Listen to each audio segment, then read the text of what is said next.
Hina limited ने purchase किया है बिजनेस ऑफ अल्फा लिमिटेड और जो इसकी परचेज कंसिडरेशन है वो वैल्यू ऑफ नेट एसेट के बराबर है। ठीक है स्टूडेंट्स, अब आपको टोटल एसेट्स और लायबिलिटीज दे रखी हैं जिनको टेक ओवर किया गया है।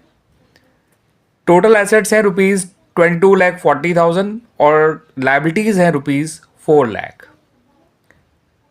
यानी कि नेट एसेट्स हो गया ₹18,40,000। नेट एसेट होता है स्टूडेंट्स एसेट माइनस लायबिलिटीज, जो कि निकल कर आया ₹18,40,000। अब इस 18,40,000 में से ₹4 लाख तो चेक से पे कर दिया गया और जो बैलेंस अमाउंट है उसके लिए डिबेंचर्स इशू किए जाएंगे। 8% डिबेंचर्स इशू किए जाएंगे जिनकी फेस वैल्यू है ₹100 और इनको 20% प्रीमियम पे इशू किया जाएगा। स्टूडेंट्स, आपको बताना है कि कितने डिबेंचर्स इशू किए जाएंगे बाय हिना लिमिटेड। आपको 4 ऑप्शंस दे रखे हैं। ऑप्शन ए में आपको दे रखा है 12,000 डिबेंचर्स, ऑप्शन बी में दे रखा है 20,000 डिबेंचर्स, ऑप्शन सी में दे रखा है 4,000 डिबेंचर्स और ऑप्शन डी में दे रखा है 22,400 डिबेंचर्स।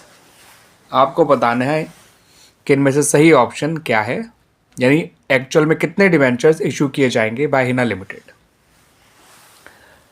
तो स्टूडेंट्स, परचेज कंसिडरेशन है नेट एसेट के बराबर, जो कि है 18,40,000। 4 लाख तो चेक से पे कर दिया जाएगा या कर दिया गया, ठीक है। बैलेंस बचा 14,40,000 जिसको डिबेंचर्स इशू करके सेटल किया जाएगा।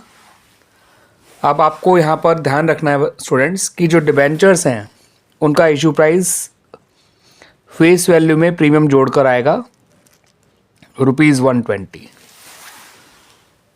तो डिबेंचर की फेस वैल्यू में उनका इशू प्राइस प्रीमियम ऐड कर दीजिए, उनका इशू प्राइस निकल आया ₹120। अब ₹14,40,000 को ₹120 से डिवाइड कर दीजिए, आपको नंबर ऑफ डिबेंचर्स मिल जाएंगे। जितना टोटल अमाउंट आपको डिबेंचर्स के थ्रू पे करना है उसको इशू प्राइस ऑफ 1 डिबेंचर से डिवाइड करिए स्टूडेंट्स। इस 0 से 0 काटिए, 12 जा होता है 144 और 3 0 और आ गए, तो ये रिजल्ट निकल कर आया 12,000 डिबेंचर्स। यानी कि इतने डिबेंचर्स इशू करने होंगे हिना लिमिटेड को to settle the purchase consideration. ठीक है, ये 4 लाख तो चेक से दे दिया गया। अब बाकी परचेज कंसिडरेशन सेटल करने के लिए ये 12,000 डिबेंचर्स इशू करने हैं जिनकी टोटल फेस वैल्यू तो आ जाएगी ₹12 लाख और इनका 20% प्रीमियम निकालेंगे तो वो आएगा 2,40,000। देख लीजिए स्टूडेंट्स, इनको जोड़कर 14,40,000 आ भी रहा है। ठीक है स्टूडेंट्स, तो हमारा जो आंसर है, जो सही ऑप्शन है वो है 12,000 डिबेंचर्स। इतने डिबेंचर्स इशू किए जाएंगे by Hina limited to settle the purchase consideration.